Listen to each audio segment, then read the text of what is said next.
দুবরাজদিঘি বাঙালপাড়া এলাকায় রাজনৈতিক উত্তেজনা। বিজেপি বুথ সভাপতি নিত্যানন্দ দাসকে প্রাণনাশের হুমকির অভিযোগ। সোমবার সন্ধ্যায় বর্ধমান থানার অন্তর্গত দুবরাজদিঘি বাঙালপাড়া এলাকায় ব্যাপক রাজনৈতিক উত্তেজনা ছড়িয়ে পড়ে। অভিযোগ, এলাকার বিজেপি বুথ সভাপতি নিত্যানন্দ দাসকে প্রকাশ্য রাস্তায় প্রাণনাশের হুমকি দিয়েছেন তৃণমূল কংগ্রেসের স্টেট কমিটির মেম্বার তথা জয় হিন্দ বাহিনীর প্রাক্তন জেলা সভাপতি রবিন নন্দী। অপরদিকে রবিন নন্দী বলেন, গোটা ঘটনাটা সম্পূর্ণ মিথ্যা। বিজেপি বুথ সভাপতি নিত্যানন্দন দাসের দাবি, সোমবার সন্ধ্যের সময় আমাদের দাদা বৌদি যখন বাড়িতে ছিলেন তখন রবিন নন্দীর নেতৃত্বে কয়েকজন ব্যক্তি তাকে ঘিরে প্রাণনাশের হুমকি দেন, পাশাপাশি খুনের হুমকি দেন। এই ঘটনাকে কেন্দ্র করে এলাকায় ব্যাপক চাঞ্চল্য সৃষ্টি হয়। গেরুয়া শিবিরের অভিযোগ, এলাকায় সন্ত্রাসের পরিবেশ তৈরি করতেই তৃণমূল এই ধরনের কাজ করছে। অন্যদিকে রবিন নন্দীর বিরুদ্ধে ওঠা সমস্ত অভিযোগ পুরোপুরি অস্বীকার করেছেন তৃণমূল কংগ্রেসের জয় হিন্দ বাহিনীর প্রাক্তন সভাপতি রবিন নন্দী। রবিন নন্দীর পাল্টা দাবি, এই ধরনের কোনো ঘটনাই ঘটেনি, এটি বিজেপির একটি সাজানো ঘটনা, একটি নাটক। নির্বাচনের মুখে ভিত্তিহীন অভিযোগ এনে এলাকায় অশান্তি পাকানোর চেষ্টা করা হচ্ছে বলে জানান জয় হিন্দ বাহিনীর প্রাক্তন সভাপতি রবিন নন্দী। গোটা বিশ্বকে কেন্দ্র করে ঘটনাস্থলে পৌঁছায় বর্ধমান থানার পুলিশ এবং কেন্দ্রীয় বাহিনীর জওয়ানরা। রাজনৈতিক সংঘাত এড়াতে পুলিশ উভয় পক্ষের সাথে কথা বলেছে এবং পুরো বিষয়টি খতিয়ে দেখছে বর্ধমান থানার পুলিশ। ঘটনা হচ্ছে, আগে তো 21 সালে আমি বিজেপি করতাম, সবাই জানে। তা 21 সালে দোকান বাড়ি সব তো তছনছ হয়ে গেছে।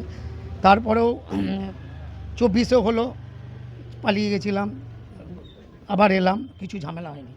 রবিন নন্দী ডাইরেক্ট থ্রেট দিচ্ছে আমার বৌদিকে, ডাক্তারখানায় থ্রেট দিয়েছে যে ও যদি ডাক্তার এখানে আসে, ডাক্তারখানা চিন্তা করুন, আমার চিকিৎসা করতে তো আমি যেতে পারি, বলছে না নিতু এখানে যেন না আসে, তাহলে তালা মেরে দেবো। আমার জ্যাঠার ছেলের চায়ের দোকান সাগর, ওকে বলেছে ও যেন না আসে, তালা মেরে দেবো। তাই এরম যদি করে তাহলে আমাদেরকে অন্য ব্যবস্থা নিতে হবে। আমি একজন ভালো পদে রয়েছি, বুথ সভাপতি ভারতীয় জনতা পার্টি থেকে আমি পার্টিকে জানালাম, পার্টি আপনাদের পুলিশ প্রশাসন পাঠিয়েছে। এরপরে বলছে আগুন ধরিয়ে পুড়িয়ে দেবো। রবিন নন্দী উনি তৃণমূল করেন, জয় হিন্দ বাহিনীর এককালে একটা পদে ছিল, এখন কি পদে আছে জানি না। তারপরে 24 ঘন্টায় শুধু মাপবে বড় বড় চোখ করে, কিন্তু এ তো মানতে নারাজ। হ্যাঁ, প্রাণনাশে না বলেছে, দোকানও দেখবো, বাড়ি দেখবো, কি করে বেরাস তোরা দেখবো। আপনার বলেছে আবার মাঝরাতেও তোদের ব্যবস্থা হবে। আতঙ্কে আছি। পুলিশ বলছে দেখছি। পুলিশ আর কি বলবো, বলার তো কিছু নেই। এখানে ঘটনাটা হয়েছে 1 ঘন্টা আগে, পুলিশ আসছে এখন। মনে চাইছি যে একটা এরকম হুমকি দেওয়া বন্ধ হোক, আর তা যদি না হয় তাহলে আমরা আমাদের ভারতীয় জনতা পার্টি যা ডিসিশন নেবে সেই ডিসিশন আমরা যেতে বাধ্য হব। এটা হচ্ছে দুবরাজদিঘি, কাগজ কলমে নতুন পল্লী, ডাকে সবাই বাঙালপাড়া বলে। আমার নাম নিত্যানন্দ দাস। কিছুই হয়নি, শুধু জিজ্ঞাসা করছে তোমাকে দেখতে পাইনি, তা বলছে যে 4 তারিখে পর দেখিয়ে দেবো সবাইকে। ওই রবিন নন্দী। আমি ছাদে দাঁড়িয়ে আছি, ও আমি সব দিয়ে নিচে দাঁড়িয়ে এসছে। আমি বললাম হ্যাঁ রে রবিন, তোকে তোর বৌদি অনেকদিন দেখে না, বলছিল কেমন, বলছে দেখাবো, এবং নাম ধরে ধরে তোমার ভাইয়ের আর সাগরের, মানে আপনাদের 3টে বাড়ি, তোমাদের ব্যবস্থা 4 তারিখ বিকেলে হবে। জানি না, গতবার ভাই এরকম বিজেপি করেছিল বলে মানে অনেক ভাঙচুর, দেখুন এখন তার প্রমাণ, এখনও সব ভাঙচুর হয়েছিল। ও একাই ছিল, ওই রকম থ্রেট শুধু, যে একদম 4 তারিখ বিকেলে তোমাদেরকে বুঝবো। একদম অবশ্যই আতঙ্কে, আমরা গতবার ওরকম আতঙ্কে ছিলাম, এবারও তাই। গতবার তো ভেঙে চুরে তছনছ করে দিয়েছিল একদম। আমরা চাইছি যে না, এটা পুরো আমরা যথারীতি আমরা এখানে পার্টি অফিসেও জানিয়েছি, গজ ভাইকে জানিয়েছি, সিরাজ ভাইকে জানিয়েছি। তারা বলেছে, তারা ওকে বরঞ্চ ইয়ে করেছে যে কেন অশান্তিটা তুই তৈরি করছিস এখানে। তৃণমূলের এত দুর্দিন বর্ধমান উত্তর বিধানসভা হয়নি যে বিজেপির বিজেপির তো পদ্মফুল প্রতীক নয়, বিজেপির প্রতীকের নাম হচ্ছে সাবমেরিন। সমুদ্রের তলা দিয়ে থাকে, আর ভোট এলেই আপনারা সাবমেরিন দেখেছেন, ডুবোজাহাজ, ভোট এলেই একবার ওঠে, দিয়ে তারপরে আবার ডুবে যায়। এরা 4 তারিখ পর্যন্ত এরকম উঠবে, যে 4 তারিখে বেলা 12টা যেই বাজবে, দিয়ে তখন সেদিন ডুবে যাবে। মানুষের পাশে থাকে না, মানুষের কাজ করে না। আর তৃণমূল কংগ্রেসের বা আমার কর্মী, এদের কোনো রকম এত দুর্দশা আসেনি যে বিজেপির লোকেদের বাড়ি যেতে হবে। যারা অভিযোগ করছে তারা পায়ে হাতে ধরে 2019-এ আমাদের কাছে ক্ষমা চেয়েছিল। আমরা মাটি মানুষের সৈনিক মমতা বন্দ্যোপাধ্যায়ের আদর্শ অনুপ্রাণিত। আমাদের সেনাপতি অভিষেক ব্যানার্জি বলেছেন যে আপনারা শান্ত থাকুন, নীরব থাকুন। এই এলাকায় মালিরবাগান থেকে ভোতারপাড় আমরা 10,827 ভোটে জিতে আছি। বাঙালপাড়া অর্থাৎ নতুন পল্লী বলে যে জায়গাটা 5 নম্বরে অন্তর্ভুক্ত, কিন্তু ওই এলাকাটার একটা অংশ আমাদের ডাঙ্গাপাড়ার মালিরবাগান। একটা মানুষের কোনো কাজে থাকে না 5 বছর, আর ভোটের সময় কিছু তোলাবাজি আর টাকা চিটিং করার জন্যে বিজেপির কাছ থেকে নিয়ে এরা বলে, আমি আপনার সংবাদ মাধ্যমে বলল, আমি অন্য প্রেসে দেখেছি যে আমরা দায়িত্বে আছি। ওদের কিসের দায়িত্ব? 2019-এ পালিয়ে গেছে, 2021-এ পালিয়ে গেছে, 2024-এ পালিয়ে গেছে।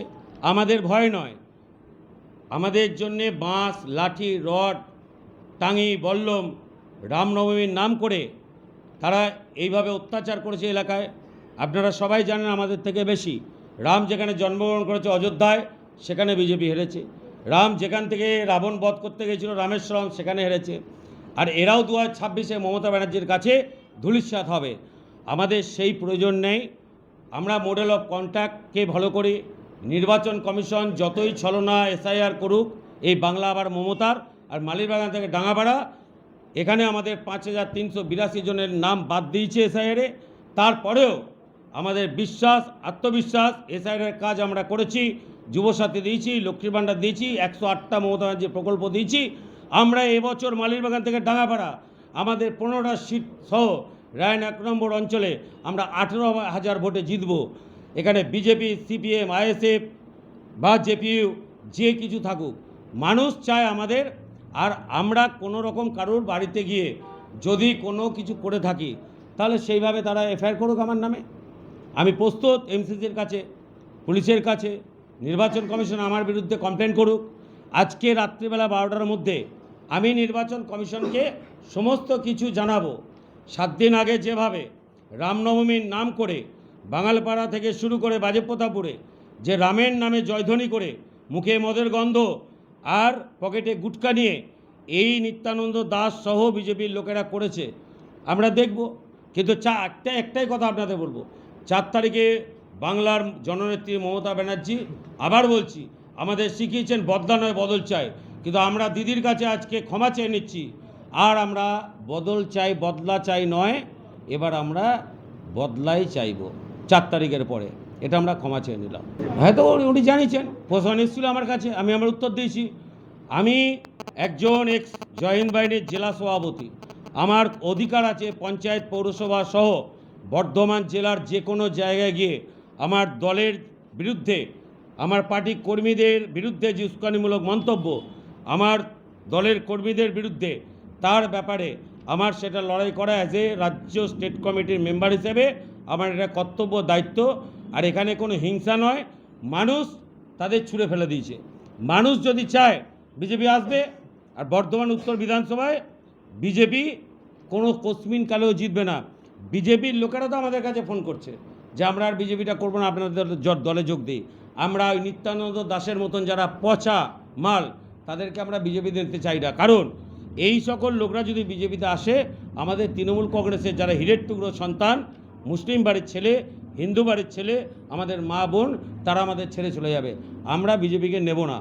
আর বর্ধমান উত্তর বিধানসভা, বর্ধমান দক্ষিণ বিধানসভা খোকন দাস, নিশীথ মালিক দুজনই 50,000-এর বেশি ভোটে জিতবে। আর মমতা বন্দ্যোপাধ্যায় 252-এর বেশি আসন নিয়ে ক্ষমতা আসবে। বিজেপিকে 30-এর নিচে নামতে হবে। এই দায়িত্ব আমরা তৃণমূল কংগ্রেস গ্রহণ করেছি। সম্পূর্ণ মিথ্যা অভিযোগ। এখানে মালিরবাগান, ডাঙ্গাপাড়া, হটুদোয়ান, বিজয়রাম, বাঙালপাড়া, দুবরাজদিঘি, হাটুদোয়ান, ভোতারপাড়, এখানে বিজেপিকে তৃণমূলের কাউকে মারতে যেতে হবে? এতটা দুর্বল হয়ে গেছে তৃণমূল? ওদের ফ্ল্যাগ তোলার লোক নেই, ওরা এজেন্ট বসানোর লোক পাবে না। যাতে ওরা এজেন্ট বসিয়ে বিজেপির কাছ থেকে যে টাকাগুলো নিয়েছে, যেটা 2019-এ নিয়েছিল, যেটা 2021-এ নিয়েছিল, ওরা সেই এজেন্ট বসাতে জায়গায় যোগ্যতা নেই। বিজেপির কে আছে এখানে? ওদেরকে বলুন তো, নিত্যানন্দবাবুকে। আমার কনস্টিটিউয়েন্সি এলাকায় 17টা বুথ আছে, ওর 17টা পোলিং এজেন্ট দিতে বলুন, আর পোলিং এজেন্টের নাম বলতে বলুন। 17টা, আমি বেশি বলছি না। আমি যে এলাকায় রাজনীতি করি, 17টা বুথ, 17টা বুথে 17টা পোলিং এজেন্টের নাম বলতে বলুন। এই যদিও 17টা এজেন্টের নাম বলে দেয় এই মুহূর্তে আপনার কাছে, আমি কথা দিচ্ছি, আমি আপনাদের বাইট নিয়ে আমি ক্ষমা চেয়ে নেব। 17টা এজেন্টের নাম বললো। কেউ চেনে ওকে? ও যে ফুটপাতের দোকানটা করে, ও ওটাও সাধারণ মানুষের দয়াতে করে। প্রত্যেক এরপরে যেন ওদেরকে বলে দেবেন, এরপর যেন আমাদের বাড়িতে গিয়ে কর্মীদের বাড়িতে, নেতাদের বাড়িতে কান ধরে উঠবোস না করে, আর যেন 15 দিন আগে পালিয়ে না যায়। ও বলেছে আমি আতঙ্কিত, রাতে আমার কিছু হতে পারে। তৃণমূল কংগ্রেস এত দুর্বল নয়, ওই নিতু দাসের মতো পুচকে ছোড়া, পার্টির জানে না, ওই তাকে তৃণমূলকে মারতে যাবে।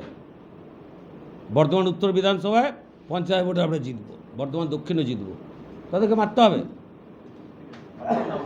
রবীন নন্দী, এক্স জয়েন্ট মানি প্রেসিডেন্ট, স্টেট কমিটি মেম্বার।